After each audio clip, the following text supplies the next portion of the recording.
The woman's fingers tightened around her phone as she spoke urgently to the 911 operator. "I'm telling you, this black kid is causing trouble." Her voice rose with each word, conviction evident in her tone. The teenager in question stood nearby, unaware of the brewing storm. A black SUV screeched to a halt, drawing all eyes. The city's mayor emerged, her face masked with controlled fury. The accuser's mouth fell open in shock as recognition dawned. The mayor's voice cut through the tension, quiet but steely. "That troublemaker you're reporting is my son." In that moment, the woman's certainty crumbled. She had made a grave mistake that would ripple far beyond this street corner. As we reflect on this real-life story, subscribe, and don't forget to turn on the notification bell for more daily stories that need to be heard. Hit that subscribe button and let us know where you're watching from in the comments. We'd love to hear from you. Jeremiah leaned against an oak tree, enjoying the afternoon sun in Oakwood Park. He breathed in deeply, savoring the scent of freshly cut grass and blooming flowers. His mom had promised to pick him up soon, and he was content to wait, lost in his thoughts. A prickling sensation at the back of his neck pulled Jeremiah from his reverie. He opened his eyes, scanning the park until his gaze landed on a middle-aged white woman seated on a nearby bench. Sarah, as he would later learn, was staring at him with naked suspicion, her lips pressed into a thin line. Sarah's eyes narrowed as she rose from the bench, her movements stiff and purposeful. She approached Jeremiah, her face a mask of determination. "What are you doing here?" she demanded, her voice sharp and accusatory. "This is a family park, not a place for troublemakers. Leave now, or I'm calling the police." The implication in her words stung Jeremiah. He felt a mix of confusion and anger rising within him. "Ma'am, I'm not causing any trouble," he insisted, struggling to keep his voice calm. "I'm just waiting for my mom. I have every right to be here." Sarah's face flushed with anger. She reached into her purse, pulling out her phone with trembling fingers. Jeremiah's eyes widened in disbelief. He stood up slowly, holding his hands out in a placating gesture. "Please, there's no need for that," he pleaded, fear creeping into his voice. "I'm telling you the truth. My mom will be here any minute." But Sarah had made up her mind. With a look of grim satisfaction, she dialed 911, her eyes never leaving Jeremiah's face. "Hello? Yes, I need to report a suspicious teenager in Oakwood Park," she said into the phone, her voice carrying clearly in the quiet afternoon air. Jeremiah stood rooted to the spot, a cold wave of dread washing over him. As Sarah continued to speak to the dispatcher, painting him as a threat, Jeremiah felt a profound sense of injustice settle in his chest. He was being criminalized for simply existing in a public space, his presence deemed suspicious solely because of the color of his skin. The reality of the situation hit him hard. In a matter of minutes, police would arrive, and Jeremiah knew all too well how quickly such encounters could turn dangerous for young black men like himself. He prayed his mother would arrive soon, even as he steeled himself for what was to come. As the screech of tires pierced the air, two police cruisers rolled to a stop, their lights painting the park in alternating flashes of red and blue. Jeremiah's heart pounded, a chill running down his spine as he watched the officers approach. He'd seen countless videos of similar encounters gone wrong, and now he found himself at the center of one. The officers walked toward them with measured steps, their eyes scanning the scene. Jeremiah stood perfectly still, his hands visible at his sides, remembering his mother's lessons on police interactions. "What's the problem here?" the taller officer asked, his gaze shifting between Jeremiah and Sarah. Sarah stepped forward, her words tumbled out. "This young man has been loitering for hours. He refused to leave when I asked. I'm concerned about the family's safety."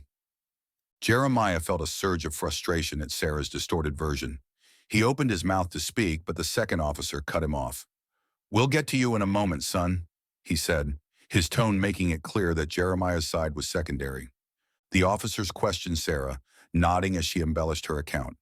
With each passing moment, Jeremiah could feel the situation slipping away from him. When they finally turned to him, their expressions were guarded. "All right, young man," the first officer said. "Explain yourself. What are you doing here?" Jeremiah took a deep breath. "I was just waiting for my mom to pick me up," he explained, fighting to keep his voice steady. "I come here often. I wasn't bothering anyone." The officers exchanged a glance. Do you have any ID? The second officer asked, his hand resting on his belt. No, sir, Jeremiah replied, aware of how this would sound. I'm only 14. I don't have a driver's license. As the questioning continued, Jeremiah struggled to articulate his side. The officer's skeptical tone and rapid-fire questions left him feeling overwhelmed.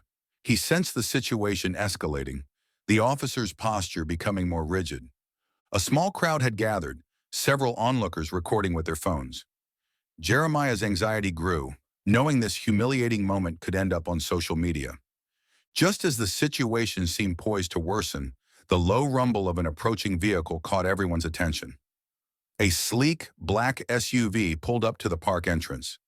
The officer's demeanor shifted instantly as the driver's door opened. Their eyes widened in recognition, and Jeremiah felt relief wash over him. He knew his mother had arrived. As Mayor Angela Thompson stepped out of the SUV, her presence commanding immediate attention, Jeremiah saw the officer straighten.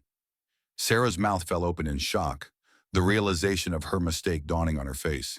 The tension in the air crackled as everyone understood that this confrontation was about to take an unexpected turn. Mayor Angela Thompson emerged from the SUV, her presence immediately commanding attention. The park fell silent as she approached the gathering, her eyes fixed on her son. Jeremiah's shoulders sagged with relief, but the tension in his mother's jaw told him this was far from over. What's going on here? Mayor Thompson's voice cut through the silence, each word crisp and measured. The officers snapped to attention, their earlier confidence evaporating. Sarah's accusatory demeanor crumbled under the mayor's steely gaze. Mayor Thompson surveyed the scene, taking in the police cruisers, the crowd, and her son's rigid posture. I'd like an explanation. Why are my officers questioning my son in a public park? The taller officer cleared his throat, his authority replaced with hesitation. Ma'am, we received a call about a suspicious individual. Suspicious? Mayor Thompson interrupted, her eyebrow arching. What made my son suspicious? Sarah stepped forward, her voice trembling. He was just hanging around for hours. You thought what exactly? Mayor Thompson's voice was quiet but sharp. That a black teenager in a public park must be up to no good? Sarah's face flushed, her certainty dissolving. The mayor turned back to the officers, her expression a mixture of disappointment and determination. Gentlemen, this situation highlights a critical issue. Did you consider the possibility of bias in the call? Did you approach my son with the same presumption of innocence you'd give any other citizen? The silence that followed was deafening. Mayor Thompson placed a protective hand on Jeremiah's shoulder, her voice softening. Are you all right, sweetheart? Jeremiah nodded, the knot in his chest finally loosening. I'm okay, Mom, he said, his voice steady despite the lingering fear. Mayor Thompson addressed the group, her expression resolute. This incident underscores the need for comprehensive anti-bias training in our police force and community. No child should feel criminalized for existing in public spaces. She fixed Sarah with a stern look. I hope this serves as a wake-up call. Your unfounded suspicions could have had serious consequences. We must all examine our biases and work to create a community where everyone feels safe and welcome. As the mayor's words sank in, the atmosphere in the park shifted. The officers, visibly chastened, stepped back from Jeremiah. Sarah mumbled an apology, unable to meet anyone's eyes. Mayor Thompson addressed the crowd. Let this be a lesson. We must do better, and it starts with each of us confronting our own biases and standing up against injustice. With that, she gently guided Jeremiah towards their SUV, leaving behind a park full of people with much to contemplate. As they walked away, Jeremiah felt a mix of relief and pride. His mother's intervention had not only protected him, but might have sparked the change their community needed. The incident in the park had concluded, but its impact reverberated through the community. Mayor Angela Thompson knew this moment could either deepen divisions or spark meaningful change. With Jeremiah at her side, she stepped forward to address the growing crowd. What we've witnessed today, she began, her voice carrying across the park, is a symptom of a pervasive problem in our society. Racial bias. The crowd fell silent, absorbing her words. Too often, we allow unfounded fears to dictate our actions, with devastating consequences for innocent people. Jeremiah, still visibly shaken, found the strength to speak. "I was just sitting here enjoying the day," he said, his voice gaining resolve. "In minutes, I went from feeling safe to feeling like a criminal. It's not right." The rawness of Jeremiah's words resonated with many in the crowd. Murmurs of agreement rippled through the gathered onlookers, punctuated by nods of understanding. Sarah, the woman who had called the police, stepped forward. Her face flushed with embarrassment as she admitted, "I didn't mean any harm. I was just trying to keep the park safe." Mayor Thompson's eyes narrowed. "The point is, ma'am, that it shouldn't matter whose son he is. Every person deserves to exist in public spaces without being criminalized." She turned back to the crowd. "This incident has made it clear that we need to do more. Today I'm announcing the implementation of comprehensive anti-bias training for our police force and city employees." The announcement elicited mixed reactions. Some nodded approvingly, while others exchanged skeptical glances. A man near the front called out, "How will this training actually change things?" Mayor Thompson acknowledged the question. "Anti-bias training isn't a magic solution, but it's a crucial first step in raising awareness and providing our public servants with tools to recognize and counteract their own biases." This incident will serve as a real-world example of how quickly assumptions can escalate into dangerous situations.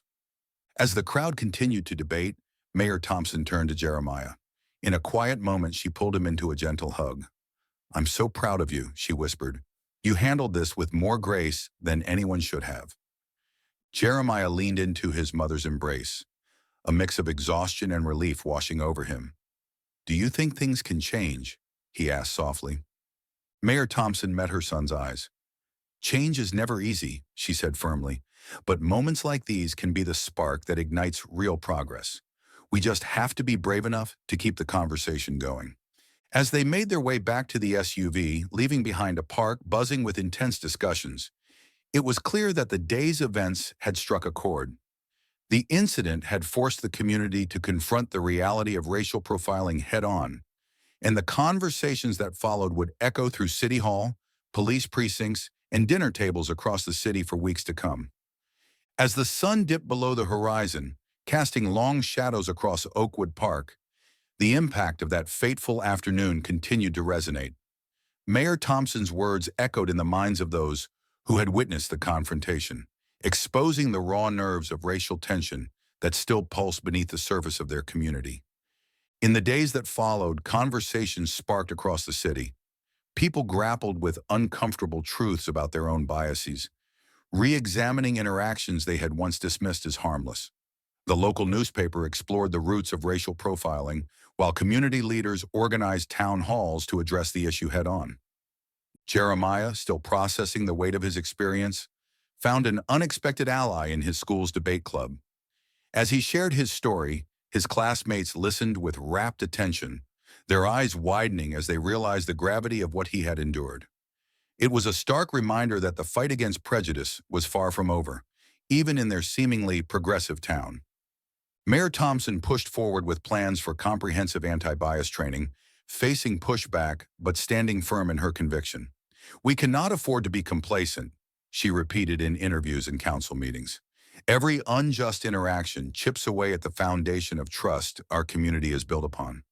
As weeks passed, small changes began to take root. Police officers engaged in more community outreach programs, fostering dialogue and understanding. Local businesses displayed signs of inclusivity, and a new mural bloomed in Oakwood Park, celebrating the city's diversity.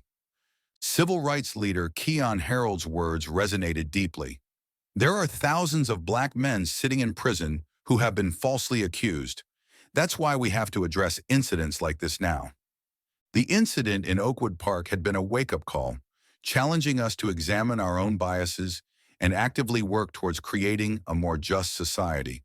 The path forward is not easy, but it is necessary. Our actions in the face of prejudice shape the world we live in, and silence is no longer an option. Join our community of people who believe in justice, empathy, and powerful storytelling.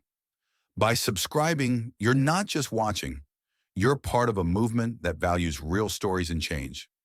Add us to your daily routine and make every story count. Subscribe and join us each day for stories that make an impact.